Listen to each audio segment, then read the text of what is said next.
Soit f est une fonction numérique, et soit d de f son domaine de définition. Donc, on dit que f est majoré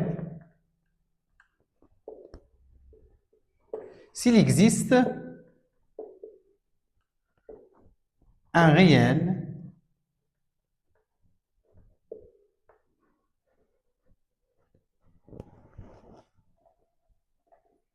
m tel que, quel que soit x appartient à df, au domaine de définition, f de x inférieur ou égal à grand M. C'est-à-dire, pour montrer qu'une fonction est majorée, il faut trouver un nombre réel m tel que pour tout x appartenant à d de f de x inférieur ou égal à m. La même chose, on dit que pour une fonction minorée, on dit que f est minoré s'il existe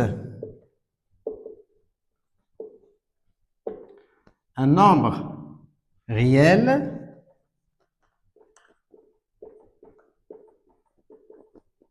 m tel que pour tout x appartenant à df, f de x, maintenant, cette fois-ci, f supérieur est égal à m. Et pour une fonction bornée, on dit que f est borné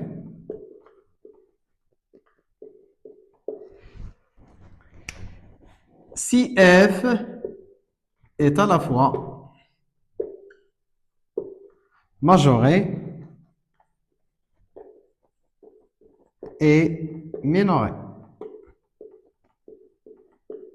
Voilà.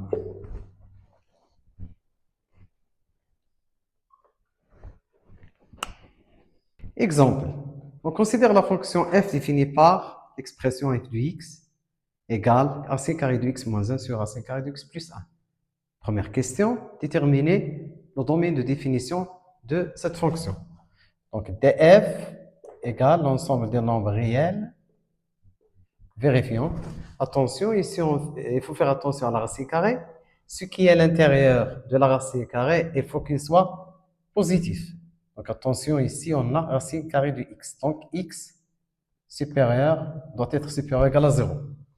Et le dénominateur, il faut toujours qu'il soit non nul, c'est-à-dire et racine de x plus 1 différent de 0. Donc, on fait attention à deux choses. Ce qui est à l'intérieur de la racine carrée, il faut qu'il soit de signe positif. Racine carrée de x. Et le dénominateur, toujours différent de 0. Donc, égal, x appartient à R, tel que x supérieur ou égal à 0, et racine de x différent de moins 1.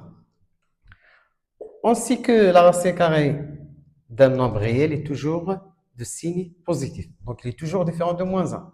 X supérieur ou égal à 0, c'est l'intervalle fermé 0 plus l'infini.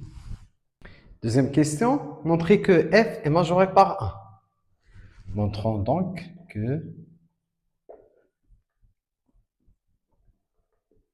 quel que soit x appartient au domaine de définition, f de x inférieur ou égal à 1. Donc, pour montrer que la fonction f est majorée par 1, il suffit de montrer que quel que soit x appartient à d de f de x inférieur ou égal à 1.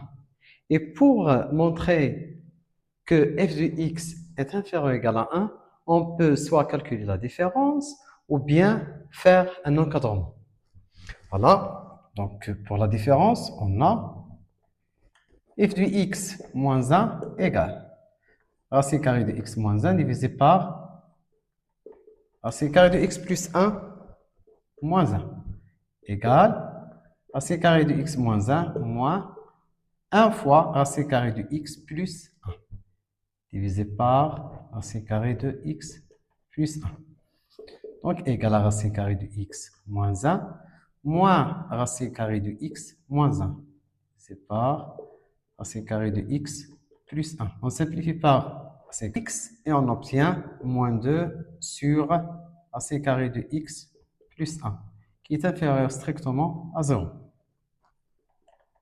Donc, quel que soit x appartient à d de f du x moins 1 inférieur strictement à 0, c'est-à-dire f du x inférieur strictement à 1. Ce qui implique que, quel que soit x appartient à df, on peut déduire que f du x inférieur ou égal à 1. Donc, soit qu'on garde cette inégalité, implique que, quel que soit x appartient à df, f du x inférieur ou égal à 1. Donc, f est majoré par 1. Troisième question, montrer que f est minoré par moins 1. Donc, pour montrer que f est minoré par moins 1, il suffit de montrer que pour tout x appartenant à d de f du x supérieur ou égal à moins 1. Donc, montrons que, quel que soit x appartient à df, f du x supérieur ou égal à moins 1. Donc, il suffit de calculer la différence. On a, pour tout x appartenant à df, f de x moins 2, pardon. On a f de x moins 1 égale f de x plus 1. On remplace donc racine de x moins 1 sur racine de x plus 1 égale racine carrée de x plus 1 plus racine carrée de x plus 1 divisé par racine carrée de x plus 1. Donc ceci moins 1. On simplifie par 1, donc égal à 2, racine carrée de x divisé par racine carrée de x plus 1. 2 racine carrée de x est supérieur ou égal à 0, racine carrée de x plus 1 supérieur strictement à 0. Donc, le quotient est positif. Donc, quel que soit x appartient à df, f de x moins 1 est supérieur ou égal à 0. Ce qui implique que quel que soit x appartient à df, f de x supérieur ou égal à moins 1. Donc, f est minoré par moins 1. Troisième question, que peut-on déduire? Donc, on a démontré, on a f est majoré par 1 et f est minoré par moins 1, donc f est borné.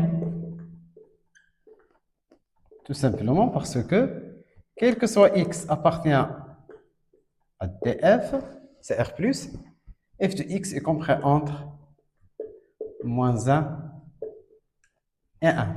Il est majoré par 1, minoré par moins 1. Donc, une autre méthode pour démontrer que f de x est majoré par 1 et minoré par moins 1, c'est la méthode d'encadrement. Donc, deuxième méthode.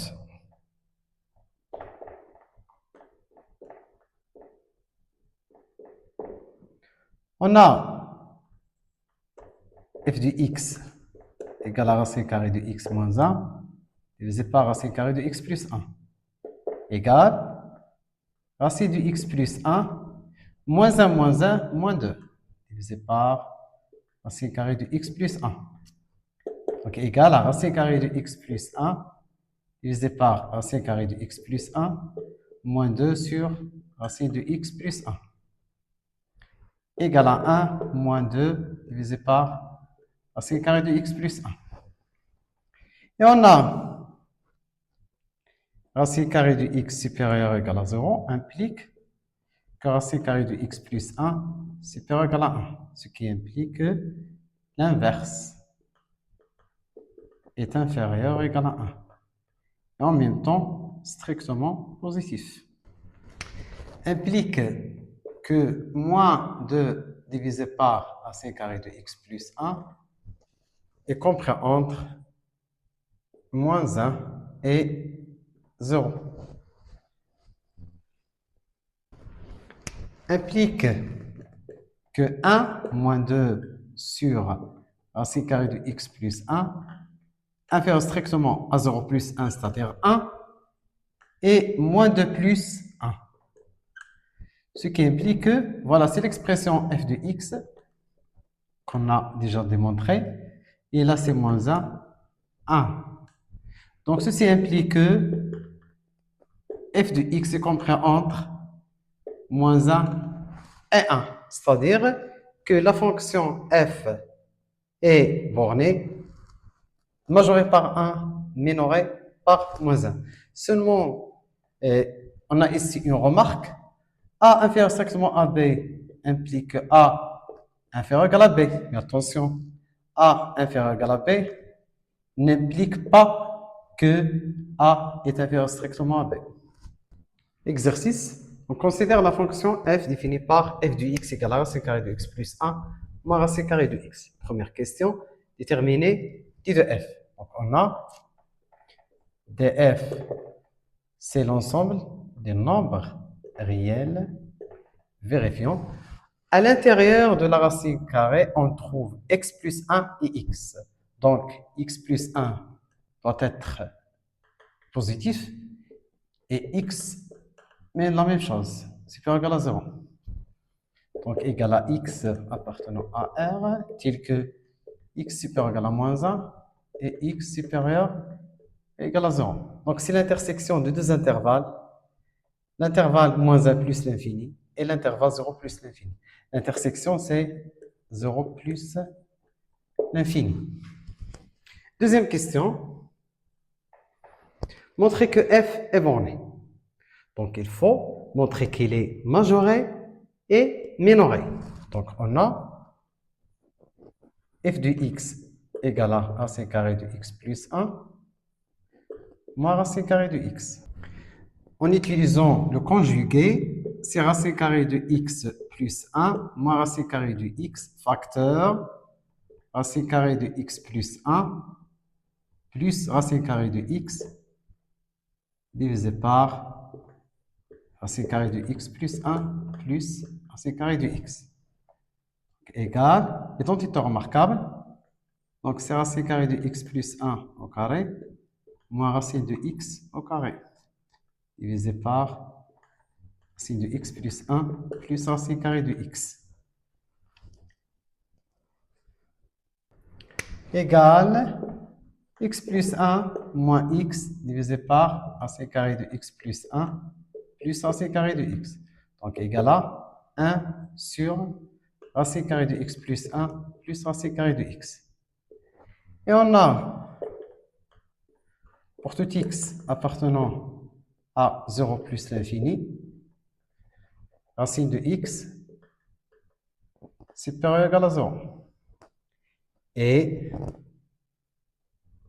racine de x plus 1 supérieur ou égal à 1. Donc,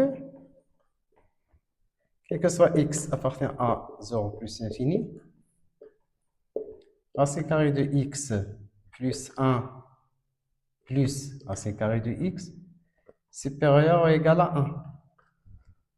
Donc, ce qui implique que quel que soit x appartient à l'intervalle 0 plus l'infini, l'inverse 1 sur racine carrée de x plus 1 plus racine carrée de x inférieur ou égal à 1 en même temps supérieur strictement à 0. Voilà, c'est l'expression f de x. Donc, ceci implique que quel que soit x appartient à 0 plus l'infini, f de x est compris entre 0 et 1. Puisque f de x est compris entre 0 et 1, pour tout x appartenant à l'intervalle 0 plus l'infini, on peut déduire que f est borné. Il est majoré par 1 est minoré par 0. Donc, f est borné.